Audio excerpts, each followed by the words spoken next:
വാർത്തകൾ തുടരുന്നു. സംസ്ഥാനത്ത് സ്റ്റാമ്പ് ഡ്യൂട്ടി കുറച്ചത് ആധാരമെഴുത്തുകാരെയും സാധാരണ ജനങ്ങളെയും പ്രതികൂലമായി ബാധിക്കുമെന്ന് പരാതി ഉയരുന്നു. ഡ്യൂട്ടി കുറവിനെക്കുറിച്ച് മുഖ്യമന്ത്രിയുടെ പ്രഖ്യാപനം ഉണ്ടായെങ്കിലും സർക്കാർ വിജ്ഞാപനം ഇതുവരെ പുറത്തുവന്നിട്ടില്ല. വസ്തുവിന്റെ ന്യായവില സംബന്ധിച്ച് ഇപ്പോഴും ദുരൂഹതകൾ നിലനിൽക്കുകയാണെന്നും ചൂണ്ടിക്കാണിക്കപ്പെടുന്നു.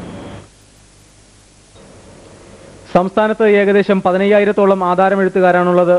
സ്റ്റാമ്പ് ഡ്യൂട്ടി കുറച്ചതിലൂടെ സർക്കാരിന്റെ ലക്ഷ്യം ജനങ്ങളെ ദ്രോഹിക്കലാണെന്ന് ചില കാരണങ്ങൾ ചൂണ്ടിക്കാട്ടി ഇവർ ആരോപിക്കുന്നു. 1991-ൽ ന്യായവില നിയമം സംസ്ഥാനത്ത് നിലവിൽ വന്നെങ്കിലും ഇത് നാളിതുവരെ പ്രാവർത്തികമായിട്ടില്ല. ന്യായവില നിശ്ചയിക്കാൻ വില്ലേജ് ഓഫീസുകൾ കേന്ദ്രീകരിച്ച് പ്രത്യേക കമ്മിറ്റികൾ രൂപീകരിച്ചിട്ടുണ്ട്.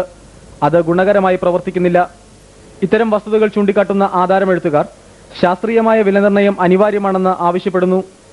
മന്ത്രിസഭ അംഗീകരിച്ച സ്റ്റാമ്പ് ഡ്യൂട്ടി കുറച്ചതായുള്ള വിജ്ഞാപനം ഗവർണറുടെ പരിഗണനയിലാണിപ്പോൾ. ഇക്കാരണത്താൽ രജിസ്ട്രേഷൻ മേഖലയിൽ ആധാരമെഴുത്ത് കുറഞ്ഞതായി ഇവർ പറയുന്നു. ഇത് പൊതുജനങ്ങളെയും ആശയക്കുഴപ്പത്തിലാക്കിയിട്ടുണ്ട്. സ്റ്റാമ്പ് ഡ്യൂട്ടി കുറയുന്നത് ജനങ്ങൾക്ക് ഗുണകരം തന്നെയാണ്. പക്ഷേ സാധാരണഗതിയിൽ സർക്കാരിന് ഇപ്പോൾ ഒരു സ്ഥിതിയിൽ കിട്ടിക്കൊണ്ടിരിക്കുന്ന വരുമാനം കുറയുന്നതിനായിട്ട് ഒരിക്കലും ഒരു സർക്കാരും അല്ലെങ്കിൽ ഒരു വകുപ്പും തയ്യാറാകാറില്ല. ഇത് ലഭ്യമാകാവുന്ന വില, ശാസ്ത്രീയമായ വില, ഭൂമിയിലേക്ക് വരുന്നതിനുള്ള ഗതാഗതം, അതേപോലെ കമ്മ്യൂണിക്കേഷൻ സൗകര്യങ്ങൾ, ഇലക്ട്രിസിറ്റി, വാട്ടർ സൗകര്യങ്ങൾ, കൃഷിഭൂമിയെ സംബന്ധിച്ചാണെങ്കിൽ വിളവെടുപ്പ്, ഫലഭൂയിഷ്ഠത, ഇത്തരത്തിലുള്ള കാര്യങ്ങൾ വിലയിരുത്തിയതിനു ശേഷം ജനപ്രതിനിധികളെ കൂടെ പങ്കെടുപ്പിച്ചുകൊണ്ട് തയ്യാറാക്കുന്ന ശാസ്ത്രീയ വില, ആ ശാസ്ത്രീയ വിലയിൽ ഈ പകുതി റേറ്റ് ഗവൺമെന്റ് ഇപ്പോൾ കൊണ്ടുവന്ന് വരികയാണെങ്കിൽ സ്വീകാര്യമാണ്. രജിസ്ട്രേഷൻ ഫീസ് ഇളവ് മലയോര മേഖലയിലെ തോട്ടമുടമകളെ സഹായിക്കുന്നതിന് വേണ്ടിയാണെന്ന് ആധാരമെഴുത്തുകാർ ആരോപിക്കുന്നു. ഇതിലൂടെ 250 കോടിയോളം രൂപ സർക്കാരിന് നഷ്ടമാകും.